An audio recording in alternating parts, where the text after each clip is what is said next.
Hey everybody, welcome to Coffee Talk.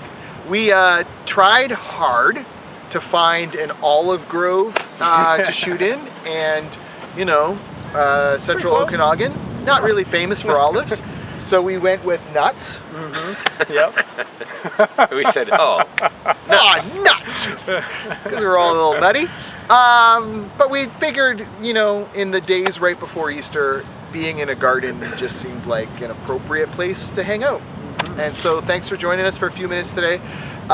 We have been talking Easter for a few weeks now, but this last week, I kind of brought up some ways in which the Miller family have grown through our journeys. So I guess we'll start with the question being, what is one lesson you learned while on a road trip or on a journey of some kind, some kind of travel that you were on where you learned something?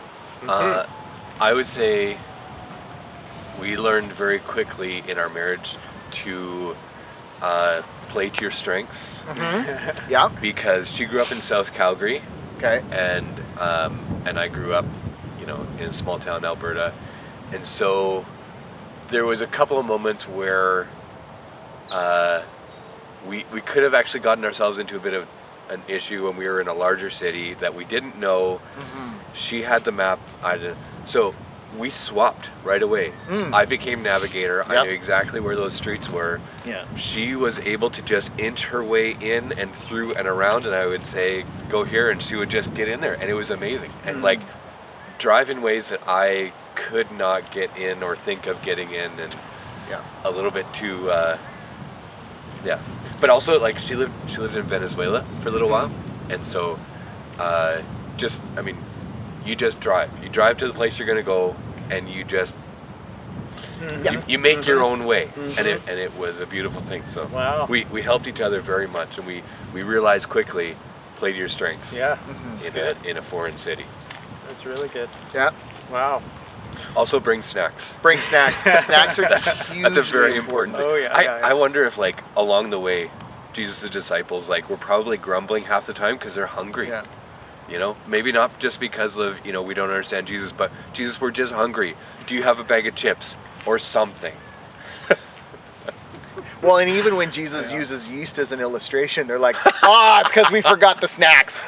Right? That's immediately where their mind goes. Yeah. I forgot the snacks, so that's why Jesus. No. All right, Jeff. Anything from you? Lesson you? It doesn't have to be about just how to road trip. It could be anything in life. Yeah. Because sometimes we, I'm trying to think of a lesson that I'm more thinking of little things like we have good conversations, you know. So like I was on a road trip with Gabe just a couple weeks ago and just had some great conversations with him, and it puts you in a confined space together.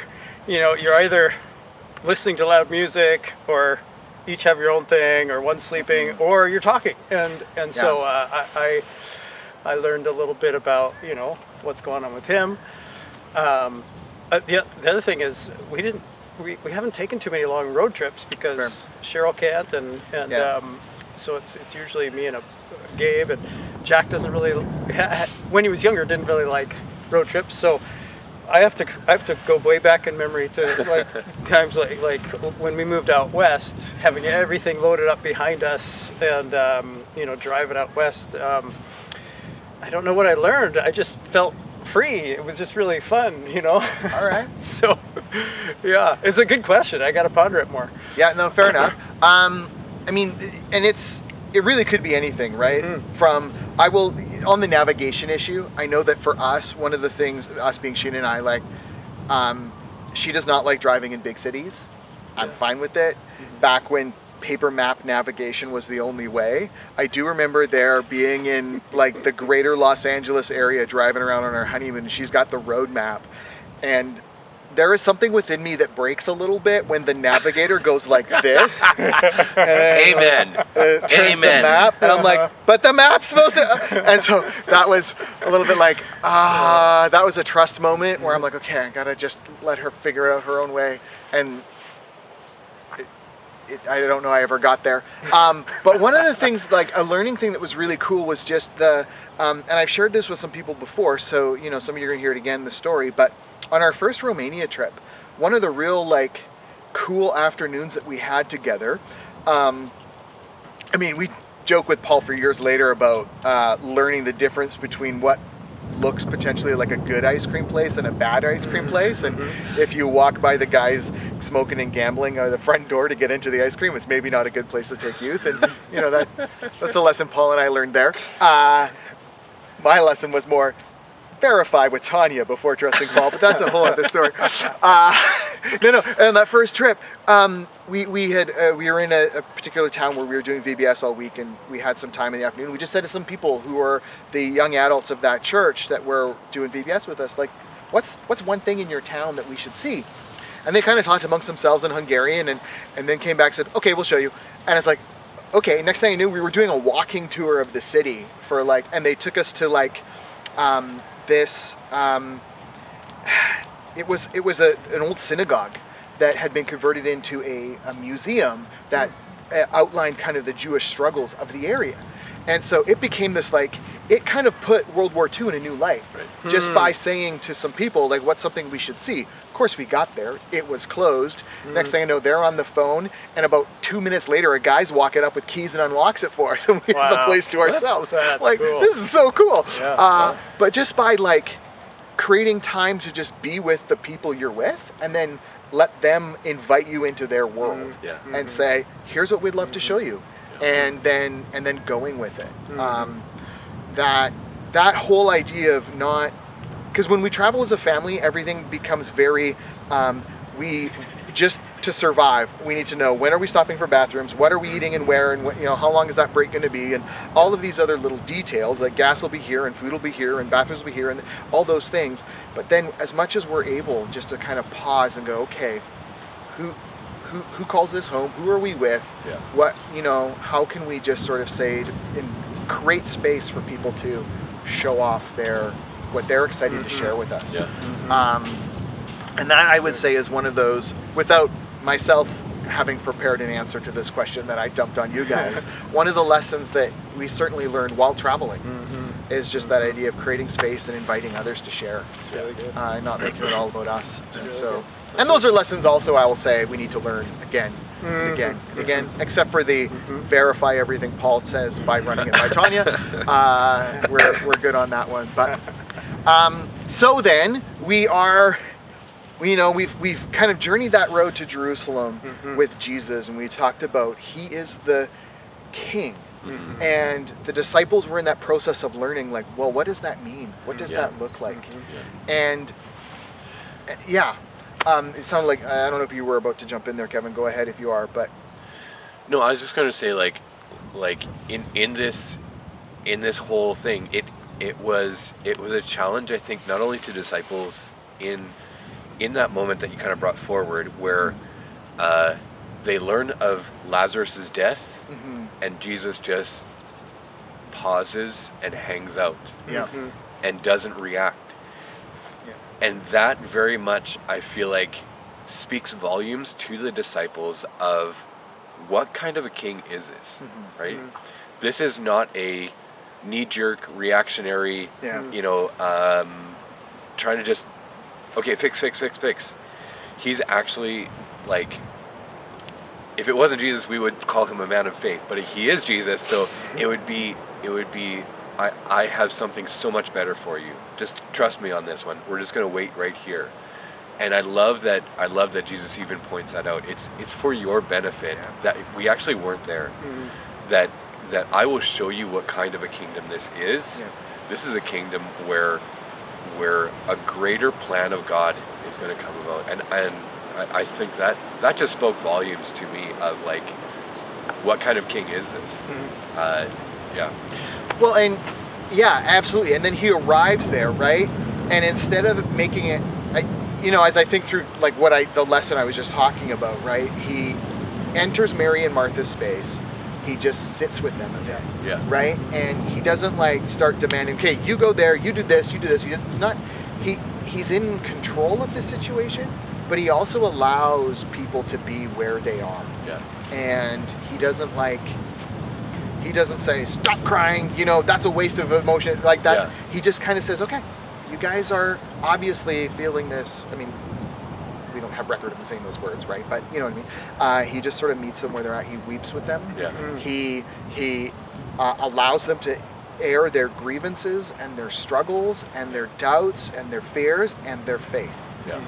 And I think sometimes we can force Jesus into a corner of only being, you know, a certain way, Yeah. right? Only being that, you know, the guy who takes command of the sea, or the, you know, or the guy who's always serving people and washing feet and feeding bellies and all those things, but he's everything. And I think that's what I would love us to kind of approach Easter Sunday with, that he's not just the guy who died and rose again. He's not just the anything, but he's everything. Yeah. Yeah. Yeah. And yeah. And even like on the tail of that, you know, you say, okay, approaching this Easter, like if we look at that same situation around the death of Lazarus, it almost feels like there's a similarity there in how Jesus is taken and beaten and all that, and there's no rush in what he's doing. He knows what's going to happen in the end. You know, like if he was reactionary, kind of like, you know, where you say he met them where they were at. If he was reactionary, he would have said, okay, you know, Peter, grab your sword. John, go get him. You know, Zebedee, whatever. You know, go fight for me, and then I'm gonna go take care of this, right? No, actually, there was a better plan and a different plan, and so it was like there's a little bit of a parallel for me there too, of like, Awesome. What kind of king is this? We are seeing the king who knows what's going to happen in the end, and he's meeting Peter where he's at, and even just seeing him from across the fire, he's meeting Pilate where he's at. He's meeting whoever. Who do you say I am? Like having this conversation. Why are we having a philosophical debate while I'm standing here bleeding and I'm on my way to death? It's for that moment for Pilate to be able to actually question and challenge through all those things, because Jesus is constantly ministering to people through that, right? Like, what kind of king is this? That kind of king who knows that the third day is coming. Well, and one more, I think, great example of Jesus meeting people where they're at that I would hate for us to lose. And it ties back to Sunday because it's Thomas, right? Yeah, Thomas. When Thomas that guy. is struggling with his doubt and doesn't believe what he's being told about the resurrection. Yeah. Jesus could just be like, hey, Thomas, stop it, right? Yeah. And get over it and, you know, get with the program. But instead, meets him where he's at. Okay, like, Thomas, seriously, like, look, here I am. Feel, see, touch my scars. Yeah. Believe, so that you can believe and move on. And it's not a, you know, I think about some of the ways I might be with my kids when they're like, oh, but Dad, I don't know. I'm like, just trust me. Stop one. I'm not lost. Because that's usually what it is when we're driving, right? Dad, are you sure we're going the right way? The amount of times I've been on the Coquihalla and I've been asked, are we going the right way?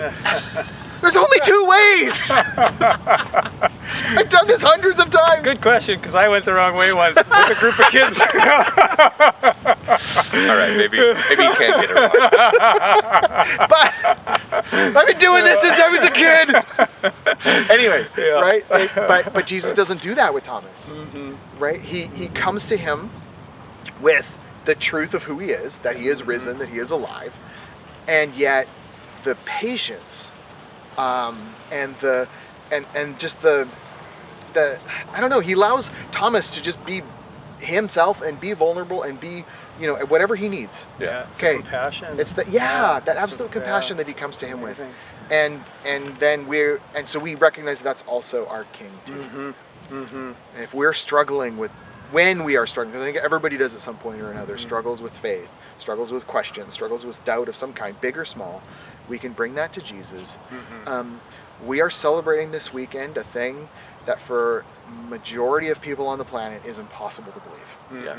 And let us not be impatient with their unbelief, but come to them the way Jesus would, and just say, we believe, you know, for whatever reason, you know, we've we've experienced the risen Christ in some way or another, and not, And you can too. and you can too, Yeah. right? If And you be know, patient with yeah. people who Mhm. struggle with belief, because that's, I think, what Jesus was too. Mm-hmm.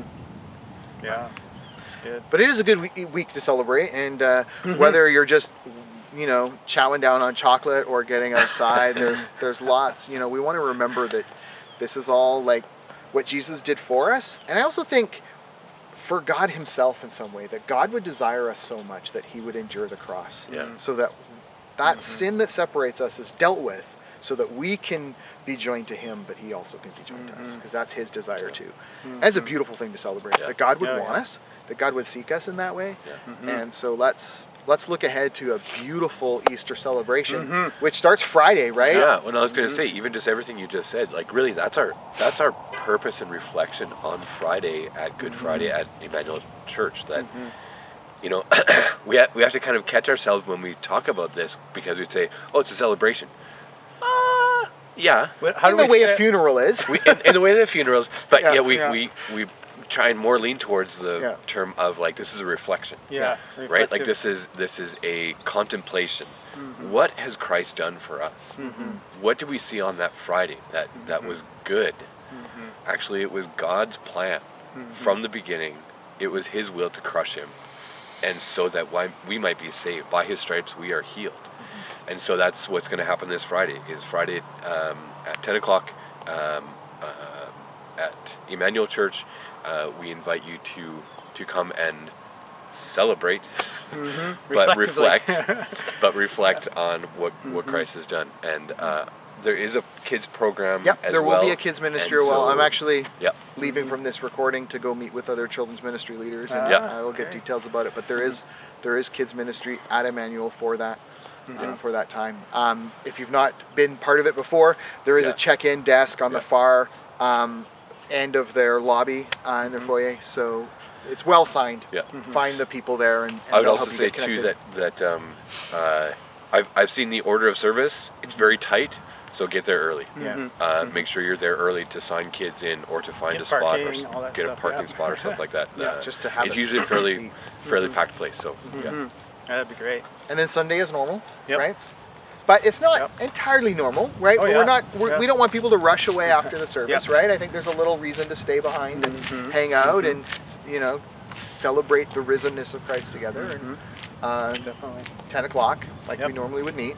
Mhm. And I think there's one other thing, Jeff. There's a business Yeah. leaders Business breakfast leaders- coming up, right? Yep, on the following Saturday. Okay. I think that's 26th. 26th of April. Yep, thank you. And that is at 9:30 in the fellowship room. And if you've been to it before, please bring $10 to cover the cost of the breakfast. Roma buys that and sets it all up, and we can just help cover that. But yeah, feel free to come if you are part of a business or wanting to pray with business leaders and find out a little bit more from business people in business. How do we live our Christian faith in this business environment? So that's what that's about. Awesome.